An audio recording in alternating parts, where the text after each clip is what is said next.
시편 89편 19절에서 37절까지의 말씀입니다. 시편 89편 19절에서 37절까지의 말씀, 저와 여러분이 한 절씩 교독하시고 마지막 37절 한 목소리로 합독합니다. 그때 주께서 환상 중에 주의 성도들에게 말씀하여 이르시기를 내가 능력 있는 용사에게는 돕는 힘을 더하며 백성 중에서 택함 받은 자를 높였으되 내가 내 종 다윗을 찾아내어 나의 거룩한 기름을 그에게 부었도다. 내 손이 그와 함께하여 견고하게 하고 내 팔이 그를 힘이 있게 하리로다. 원수가 그에게서 강탈하지 못하며 악한 자가 그를 권고하게 못하리로다. 내가 그의 앞에서 그 대적들을 박멸하며 그를 미워하는 자들을 치려니와 나의 성실함과 인자함이 그와 함께하리니 내 이름으로 말미암아 그의 뿔이 높아지리로다. 내가 또 그의 손을 바다 위에 놓으며 오른손을 강들 위에 놓으리니 그가 내게 부르기를 주는 나의 아버지요 나의 하나님이시요 나의 구원의 바위시라 하리로다. 내가 또 그를 장자로 삼고 세상 왕들에게 지존자가 되게 하며 그를 위하여 나의 인자함을 영원히 지키고 그와 맺은 나의 언약을 굳게 세우며 또 그의 후손을 영구하게 하여 그의 왕위를 하늘의 날과 같이 하리로다. 만일 그의 자손이 내 법을 버리며 내 규례대로 행하지 아니하며 내 율례를 깨뜨리며 내 계명을 지키지 아니하면 내가 회초리로 그들의 죄를 다스리며 채찍으로 그들의 죄악을 벌하리로다. 그러나 나의 인자함을 그에게서 다 거두지는 아니하며 나의 성실함도 패하지 아니하며 내 언약을 깨뜨리지 아니하고 내 입술에서 낸 것은 변하지 아니하리로다. 내가 나의 거룩함으로 한번 맹세하였은즉 다윗에게 거짓말을 하지 아니할 것이라. 그의 후손이 장구하고 그의 왕위는 해같이 내 앞에 항상 있으며 또 궁창의 확실한 증인인 달같이 영원히 견고하게 되리라 하셨도다. 아멘. 하나님의 세우심이라는 말씀의 제목으로 함께 말씀 나누겠습니다. 하나님의 세우심.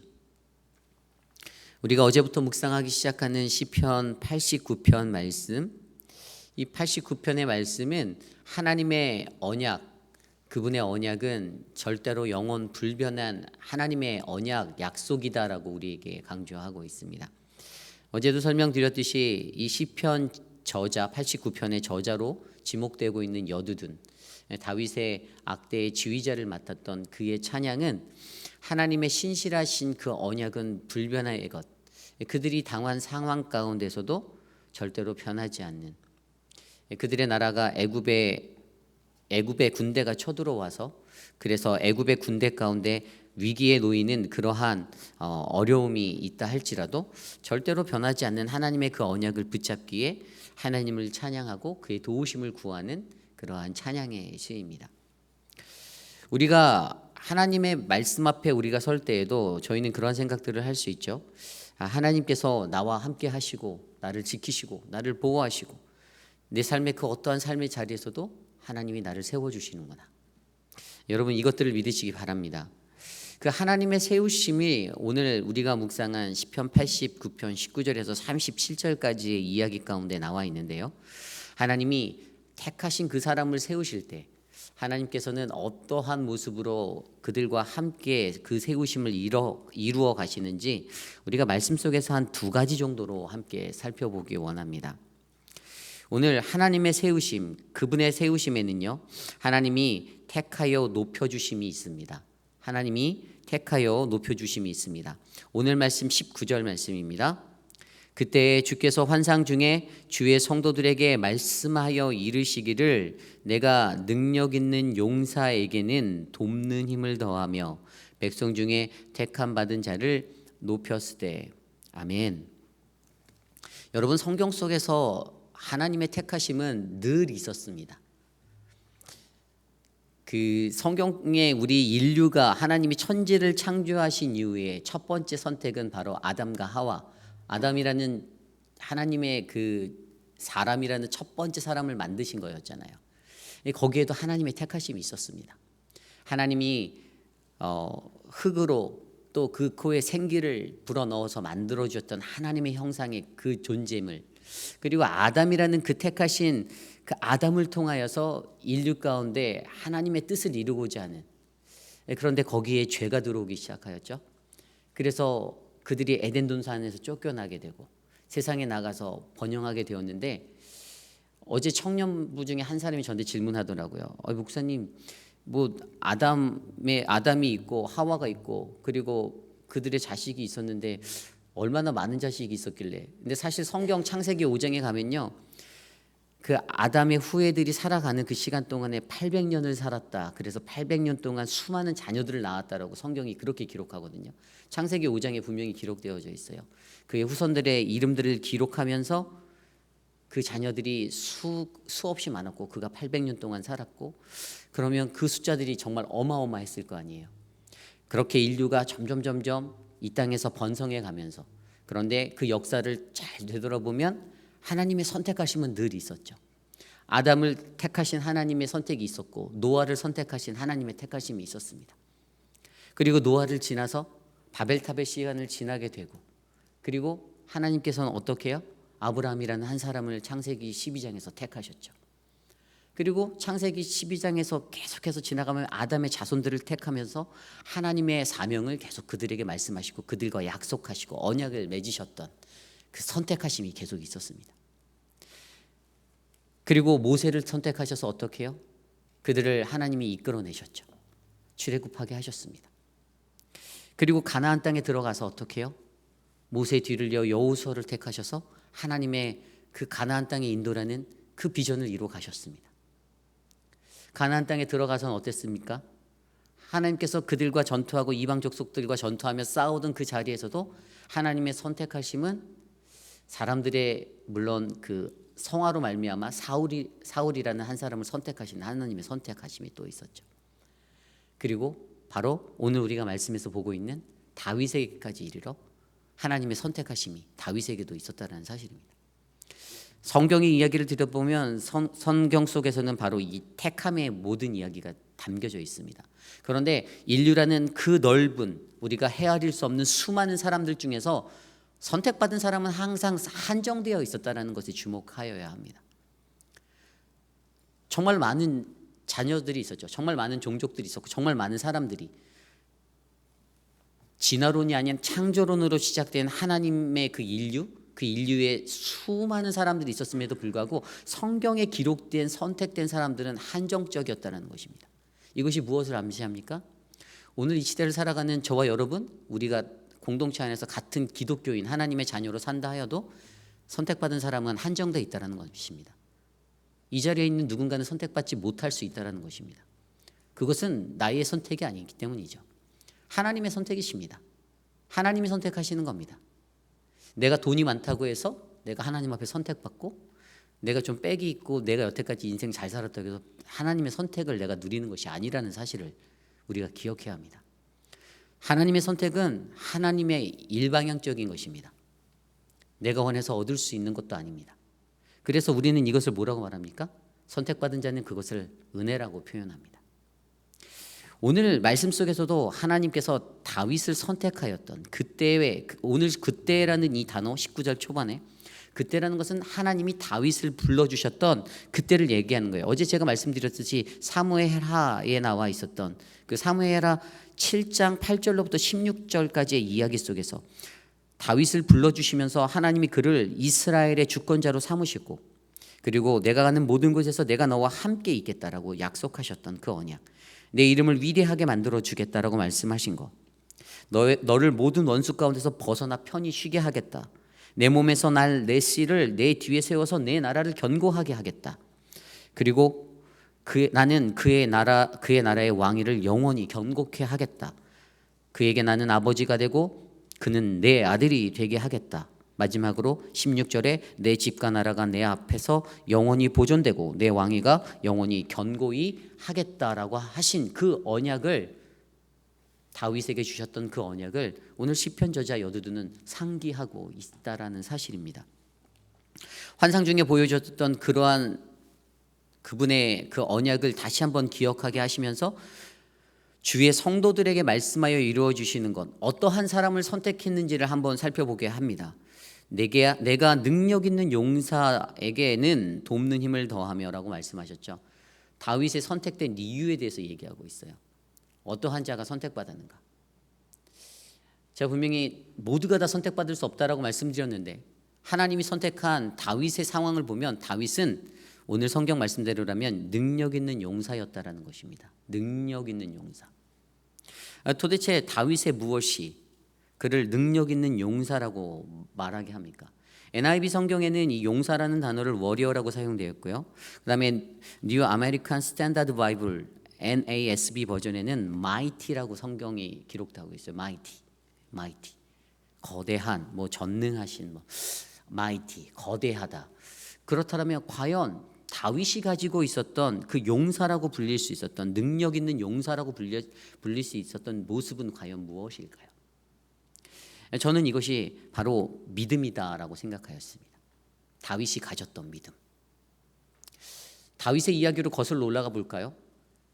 이스라엘 군대를 블레셋 사람들이 농락하면서 전쟁으로 이끌었죠. 그들을 대하였을 때 그들은 특별히 골리앗이라는 한 사람이 나왔을 때는요, 너희가 믿는 하나님이 어떠한 존재인지를 비웃었어요. 나와 봐라, 나랑 겨루자. 자신 있으면 니네 하나님 믿는다면 나랑 나와서 겨뤄서 싸워봐. 1대1로 한번 붙어보자. 사람들은 두려움에 떨었습니다. 그리고 그 어린 목동이었던 다윗, 그 양을 치고 있던 목동의 삶을 살던 그 어린 소년이 그 전쟁의 한복판에 뛰어들었던 리즈는 정확히 하나였습니다. 내가 믿는 하나님을 욕되게 하였다라는 그 사실에 분노하였어요. 거룩한 분노가 그에게 일어났어요. 그리고 그는 물맷돌 하나로 자신들 앞에서 자신들을 조롱하고 자신이 믿는 하나님을 업신여기는 그 골리앗을 상대하여 싸웠다라는 사실이죠. 그가 던질 수 있었던 물맷돌을 우리는 무엇에 비유합니까? 믿음이잖아요. 하나님을 향하여서 가졌던 그 신실한 믿음이잖아요. 그가 가졌던 그 믿음 때문에 그를 용사라고 불렀던 거 아닙니까? 그 물맷돌로 인하여 쓰러졌던 골리앗, 넘어진 블레셋, 그들이 가졌던 군사력, 어떠한 제주 스킬, 싸움을 잘하는 능력, 이런 능력치가 아니었어요. 그 어린 한 소년이 나가서 그와 대항해서 싸울 수 있었던 것은요, 하나님이 그에게 주셨던 그 온전한 믿음, 내가 믿는 하나님이 나와 함께 하시고 하나님이 이 전쟁의 주인이시다라는 사실을 확신했던 그 어린 소년 다윗의 용맹이었습니다. 그래서 우리는 그를 용사라 부를 수 있는 것이죠. 하나님께서 오늘 분명히 그를 능력 있는 용사 다윗, 그를 선택하셨다라고, 택하였다라고 말씀하십니다. 그렇다면 오늘 이 자리에 있는 저와 여러분, 우리들도 그러한 능력의 사람인지를 점검해 보시기를 바랍니다. 여러분들은 능력자이십니까?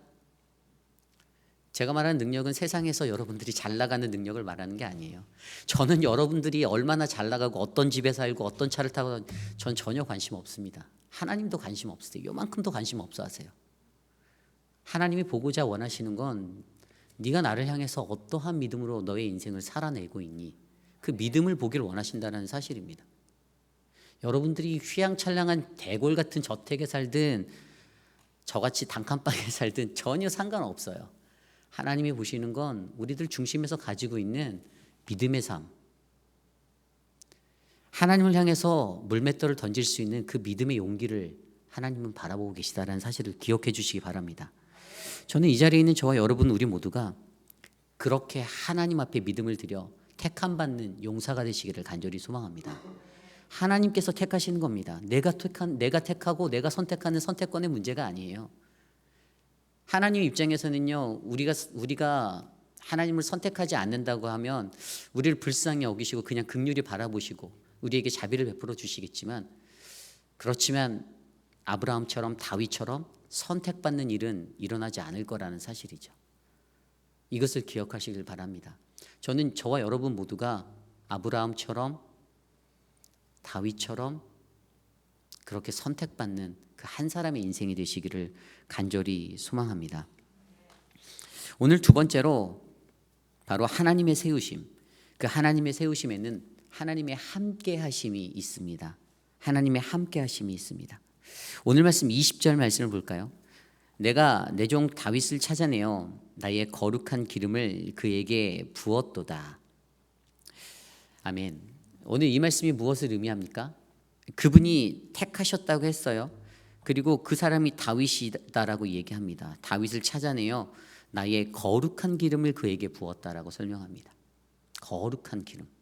여기서 우리는 이 거룩한 기름이 무엇인지를 한번 고민해 보아야 합니다. 이 어노인팅 받은 거잖아요. 그런데 우리가 어노인팅 받았다고 할 때 요즘에 신약 이후의 시대를 살아가는, 예수님 이후의 시대를 살아가는 우리들은 성령의 기름 부음을 받았다라고 우리가 표현하죠. 왜죠? 예수님 이후에, 예수님 사후에 그분이 보혜사 성령을 우리에게 보내주셔서 우리가 그 성령의 기름 부으심, 그분의 도우심, 그분의 간구하심에 따라 우리가 살아내고 있잖아요. 우리가 이것을 믿잖아요. 그렇다면 여러분, 우리가 이런 질문을 던져볼 수 있지 않습니까? 구약 시대에는 성령이 있었습니까? 없었습니까? 어떻게 말씀하실 수 있겠어요? 구약 시대에는 정확히 말하면 성부, 성자, 성령의 테두리 안에서 구약 시대에는 성령이라는 그 존재 자체에 대한 언급은 없습니다. 다만 하나님의 함께 하심이 그것을 대신하는 것입니다. 이것을 믿으셔야 합니다. 하나님의 함께 하심. 오늘 분명히 그 답이 21절에 나와 있어요. 내 손이 그와 함께하여 견고하게 하고 내 팔이 그를 힘있게 하리로다. 앞서 20절에 쓰여진 나의 거룩한 기름, 이것을 영어 성경으로 보았을 때 NIV 성경에 그 Holy Oil이라고 되어 있더라고요. Holy Oil. 그래서 Holy Spirit으로 번역이 되었나라고 찾아봤는데 Spirit이란 단어는 없었어요. 그런데 우리가 잘 알고 있잖아요. 내가 거룩하니 너도 거룩하라. 거룩하신 그 하나님, 홀리하신 그 하나님, 그분 자체가 어떻게 해요? 21절의 말씀처럼 그와 함께 하고 계셨다라고 설명해 주고 있습니다. 하나님이 택하신 사람, 하나님이 세우신 자는요, 하나님의 그 기름 부으심이 있는 자는요, 하나님이 그와 함께 동행하심이 있음을 믿으셔야 합니다. 그래서 영어 성경에는 My hands shall remain, 뭐라고, 어떤 성경에는 sustain이라고 되어 있어요. 그러니까 내가 유지할 수 있고 내가 힘있게 하는 것들, 내가 지켜내고 견고케 하는 그것이 그 하나님께로부터 이것이 온다라는 사실이잖아요. 내가 믿는 그 하나님. 사무엘상 16장에 보면 사무엘이 다윗을 왕으로 세우고 기름을 붓는 장면이 나오죠. 기름 부으심을 입습니다. 그리고 그에게 기름 부어주시는 것을 통해서 그 다윗에게 두려움에 떨고 있는, 나는 양치기인데요, 나는 그냥 목동인데요, 이런 인생을 살았던 그 한 사람의 인생이 하나님이 함께 하심으로 어떻게 됩니까? 견고한 나라의 왕이 되게 하셨습니다. 주권자가 되게 하셨어요. 그것을 통해서 하나님의 뜻을 이 땅에 세워가고 이스라엘의 최대 강국, 이스라엘의 역사 속에서 가장 강했던, 강성했던 나라, 그 견고함의 나라를 그로 말미암아 세워주셨습니다. 여러분, 이것이 중요합니다. 다윗으로부터 어떠한 일들이 일어났습니까? 그렇게 시작되었던 인생인데 나중에는 사실 오늘 이 본문의 배경이잖아요. 남유다와 북이스라엘이 갈렸던 상황들, 제가 어제 말씀에 설명드렸는데 어제 큐티하신 분들은 아실 거예요. 그들이 갈리게 되면서 남유다에 20명의 왕이 있었어요. 20명의 왕. 제가 전에도 설명드렸듯이 거기에서 한 사람만 빼놓고는 다 다윗의 정통성을 이어간 그 혈연의 관계의 사람들이라고 제가 설명드렸잖아요. 북이스라엘 같은 경우는 막 쿠데타가 계속 일어나고 반란이 일어나서 엎치락 뒤치락 계속 막 왔다 갔다, 왕권이 왔다 갔다 했어요.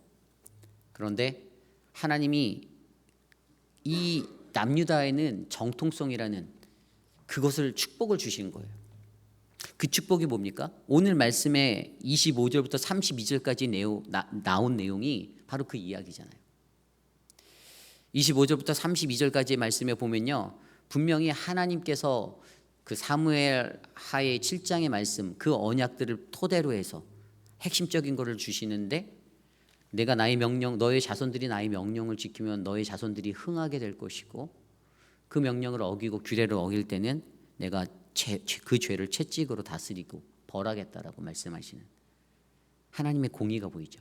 하나님 앞에 복과 심판, 거기에는 한 가지 핵심, 선명하게 보이는 하나님의 언약을 지키는가 지키지 않는가, 하나님의 말씀에 순종하는가 순종하지 않는가, 이것들이 요구되어지고 있다는 사실을 우리에게 보여주고 있습니다. 그런데 하나님께서 이것들 안에 가장 아름다운 것들을 하나 보여주신 게 뭔지 아십니까? 하나님의 복이 있고 하나님의 심판이 있는데 하나님이 축복도 하여 주시고 말을 안 듣고 순종하지 않으면 벌을 주신다고 하셨는데, 오늘 말씀에서 한 가지 마음속에 다가오는 것은 33절 이후의 말씀이에요. 그러나 나의 인자함을 그에게서 다 거두지는 아니하며 나의 성실함도 패하지 아니하며 내 언약을 깨뜨리지 아니하고 내 입술에서 낸 것은 변하지 아니하리로다. 내가 나의 거룩함으로 한 번 맹세하였은즉 다윗에게 거짓말하지 아니할 것이라. 그의 후손이 장구하고 그의 왕위는 해같이 내 앞에 항상 있으며 또 궁창의 확실한 증인인 달같이 영원히 견고하게 되리라 하셨도다. 아멘. 무엇을 느끼시나요? 아니, 하나님이 왔다 갔다 하는 사람 같잖아요. 복을 준다고 했다가 심판하겠다고 했다가, 그런데 하나님이 심판하시는 그 와중 속에서도 하나님이 자신이 내뱉었던 그 말은 절대로 변하지 않겠다라고, 다윗 왕조를 통한 다윗이라는 한 사람을 통한 그 언약은 절대 파하지 않겠다라고 하나님이 확신시켜 주시고 계신다라는 사실입니다. 제가 내일 말씀에 얘기를 나눌 거거든요. 여기서 중요한 게 뭔지 아세요? 사람들이 자기 죄는 보지 못한다라는 거예요. 언약을 깨는 하나님은 바라보는데 사람들이 그 정도로 무지해요. 늘 자기 입장이잖아요. 늘 내 입장. 자신의 죄는 절대 들여다보지 않고 다른 사람 비판하고 다른 사람만 꼬집어 내는 거, 이 사람이 이런데라고. 인간이 얼마나 연약한 존재인지 아십니까? 그러한 모습들 안에서도 하나님의 그 약속의 신실함, 언약의 신실함은 어제 우리가 살펴봤던 그분이 갖고 계셨던 그 인자하심과 성실하심으로 어떻게 해요? 계속해서 오늘까지 우리들에게 전달되고 있다는 사실을 우리에게 알려주고 계십니다. 그래서 다윗 왕조를 통해서 르호보암이라는 남유다의 첫 번째 왕, 솔로몬을 지나고 르호보암이 세워졌던 그 왕부터 시작해서 남유다의 20명의 왕이 지나가고 그 뒤에 어떤 일이 일어나죠? 예수 그리스도, 다윗의 씨를 통해서 우리에게 약속하셨던 그 언약의 성취, 예수 그리스도, 그분이 우리에게 오셨다는 사실을, 하나님의 언약이 신실하게 이행됐음을 우리에게 말씀하여 주시는 것이죠. 여러분들 이것을 믿으셔야 합니다. 하나님의 언약은요, 그분이 약속하신 언약은 절대로 변하지 않습니다.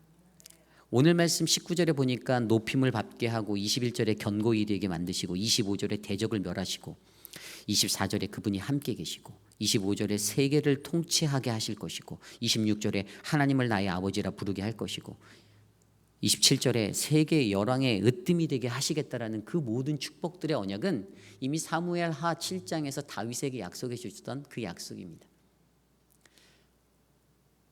그리고 그 약속을 하나님께서는 반드시 이루어 주시겠다라는 것, 우리가 이것들을 믿으시기를 간절히 소망합니다. 사람들은 자신의 능력을 의지합니다. 그리고 내가 선택받으려고 합니다. 세상 속에 사는 사람들은 그렇습니다. 내가 열심히 해서 내가 구원을 이룰 수 있다라고 믿는 어리석은 자들도 분명히 있을 것입니다. 나의 선행으로, 나의 베풀므로 내가 그 은혜의 자리를 내가 찰 수 있다라고 생각하는 사람도 있습니다. 하지만 하나님의 선택은 분명히 한정적인 것입니다. 저는 그 선택이 하나님의 택하심이 모든 이에게 미친다라고 저는 믿지 않습니다. 그래서 오늘 우리가 하나님 앞에서 성화의 삶으로 열심히 살아내셔야 되는 겁니다. 그것이 믿는 이들에게 요구되어지는 자세이고 모습이고 태도입니다. 저는 오늘 이 자리에 있는 저와 여러분들이 하나님의 택하심을 받아 하나님이 높여주시는 그 자리에서 그분의 거룩한 기름 부으심, 그래서 하나님의 함께 하심을 경험하며 살아내시는 저와 여러분 우리 모두가 되기를 간절히 소망합니다. 사무엘상 14장 6절 말씀에 여호와의 구원은 사람의 많고 적음에 달려 있지 않다라고 요나단이 고백합니다. 그리고 고린도전서 1장 27절에 사도 바울이 세상에 미련한 자들을 택하사 지혜 없는 자들을 부끄럽게 하려 하시고 세상에 약한 자들을 택하사 강한 자들을 부끄럽게 하신다. 아멘. 여러분, 이 말씀들을 믿으시길 바랍니다. 왜 우리가 택함을 받아야 하는지, 왜 내가 하나님의 선택을 받아야 하는지를 정확히 아시기를 바랍니다. 50년, 60년 신앙생활 교회 마당만 밟았다고 해서 이루어지는 택함이 절대 아닙니다. 그 생각하고 계시면 착각이십니다. 그렇기 때문에 우리는 하나님 앞에 선택받을 수 있는 그 한 사람이 되기 위해서 오늘도 하나님 앞에 겸손하게 엎드리시고, 나를 정말 밑에 바닥까지 끌어내리셔서 낮추십시오.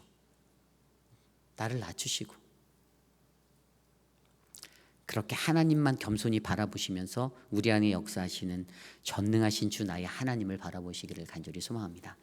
오늘 주신 말씀을 놓고 함께 찬양하기 원하는데요, 말씀을 준비하면서 이 찬양이 생각났습니다. 전능하신 나의 주 나의 주 하나님은 능치 못하실 일 전혀 없네. 우리의 모든 간구도, 우리의 모든 생각도, 우리의 모든 꿈과 모든 소망도 신실하신 나의 주 하나님은 우리의 모든 괴로움 바꿀 수 있네. 불가능한 일을 행하시고 죽은 자를 일으키시니 그를 이길 자 아무도 없네. 함께 찬양하겠습니다.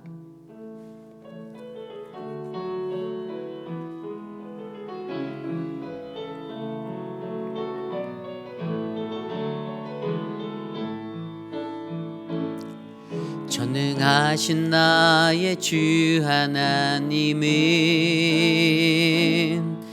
능치 못하실 일 전혀 없네.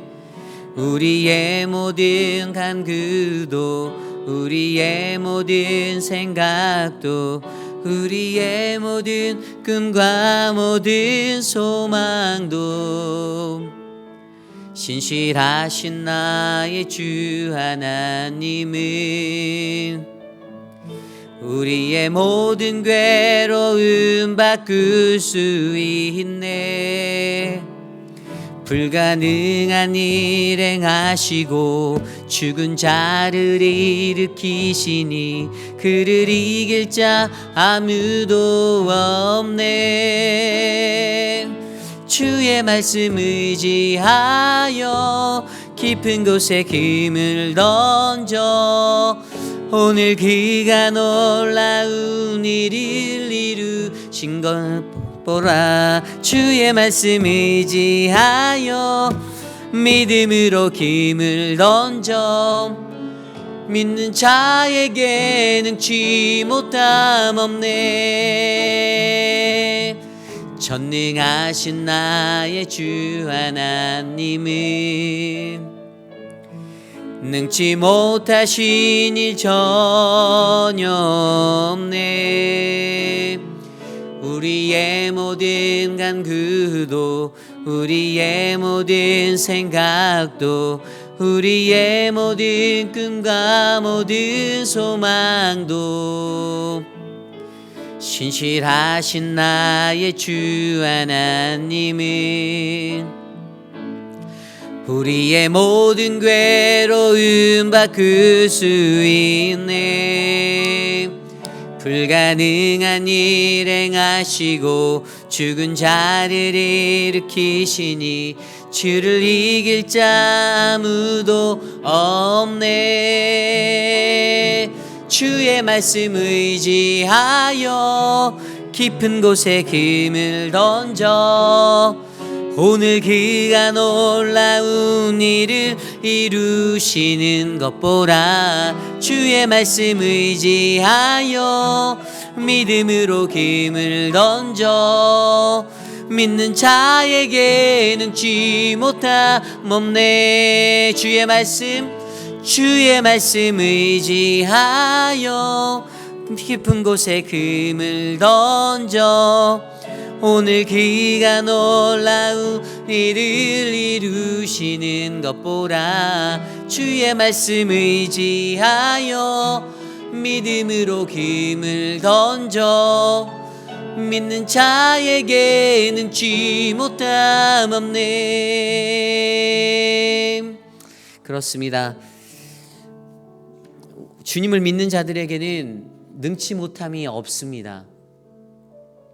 왜 우리가 이 세상에서 고난당하고 왜 우리가 이 세상에서 힘들어할까요? 그것은 바로 다른 문제가 아닌 바로 나의 연약한 믿음 때문입니다. 왜 우리들은 나의 믿음 없음은 절대로 보지 못하고 다른 사람의 믿음 없음은 눈에 보일까요?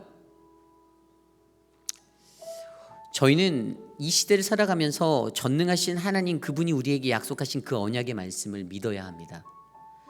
우리가 그 확실한 하나님의 언약을 믿고 견고함 가운데 서서 우리들의 삶의 발걸음을 옮긴다라면 분명히 그분의 손과 팔이 우리와 함께 하여서 우리를 이끌어 주실 것입니다. 그분이 나를 택하시고 그분이 나와 함께 하셔서 나를 견고케 하시고, 그래서 주님이 약속하신 그 언약의 것들을 우리의 두 눈으로 목격하며 우리가 살아낼 수 있을 터인데, 우리들은 여전히 연약한 믿음 안에서 이리 왔다 저리 왔다 우왕좌왕하며 그러한 인생들을 살아내고 있다는 사실들을 우리들이 바라보아야 하는 것입니다. 이 시간 함께 기도하기 원합니다. 하나님, 오늘 주신 말씀에서 하나님, 나도 다윗과 맺은 그 하나님의 언약, 그 언약을 받는 그 주님의 후손이 되기 원합니다. 나를 견고케 하셔서 내가 능력 있는 용사로서 하나님의 택함을 받고 주님께서 나에게 돕는 힘을 더하는 그 한 사람이 바로 내가 되게 하여 주십시오. 하나님, 나에게 거룩한 주의 그 거룩한 기름 부으심으로 말미암아 나와 함께 하시는 하나님을 내가 매일의 삶 가운데 발견할 수 있도록 하나님, 나를 지켜주시옵소서. 이 시간 함께 기도하기 원합니다. 하나님, 도와주십시오. 하나님, 인도하여 주십시오. 하나님, 세상에 미련한 자들을 택하사 지혜 있는 자들을 부끄럽게 하시고 세상에 약한 자들을 택하사 강한 자들을 부끄럽게 하신 그 하나님, 가장 미련하고 가장 미약한 나를, 가장 연약한 나를 택하여서 하나님, 세상에서 강하다고 외치는 자들을 부끄럽게 하시는 그 하나님을 하나님 바라보게 하여 주시옵소서. 사랑의 하나님, 나는 연약합니다. 나는 부족합니다. 하나님, 내 삶의 이유가 오직 주 하나님 그리스도가 되어 내게 주신 믿음을 가지고 세상을 이기고 하나님 이 땅 가운데 하나님의 말씀을 증거하는 거룩한 존재가 되길 원하오니 하나님, 나를 지켜주시고 인도하여 주시기를 소망합니다. 하나님, 나를 다스려 주십시오. 하나님, 나를 만나 주시옵소서. 거룩하신 그분의 능력으로 살아갈 수 있는 그 한 사람이 내가 되게 하여 주시옵소서. 하나님, 나는 연약합니다. 하지만 내게는 하나님을 향한 온전한 믿음이 있기에 주님 앞에 엎드려 나아가미 하나님, 나를 붙잡아 주시옵소서. 하나님, 돌보아 주시옵소서. 주님, 우리가 계속 기도할 때에 우리 교회를 위하여 같이 기도하기 원합니다. 여러분들, 우리 교회가 어떠한 교회가 되기를 여러분들 원하십니까? 저는 우리 교회 넉 달밖에 다니지 않았지만 여러분들은 30년, 40년 그 시간을 우리 교회에서 보내셨잖아요. 여러분들은 어떠한 소망을 가지고 우리 교회가 세워지기 원하십니까? 그냥 우리 교회가 덩치만 큰 교회가 됐으면 좋겠나요? 제가 기도하는 한 가지는 하나님, 우리 교회가 이 땅에서 참된 하나님의 교회 되게 하여 주십시오입니다. 세상에 덩치만 큰 교회는 얼마든지 많아요. 근데 진짜 내실이 가득 찬 교회 되어야 되는 것이 진짜 아니겠습니까? 우리 교회의 존재 목적을 어디에 두십니까? 그냥 이 지역사회에서 우리 교회가 제일 크다라고 자부하며 살아가는 것, 그것에 두십니까?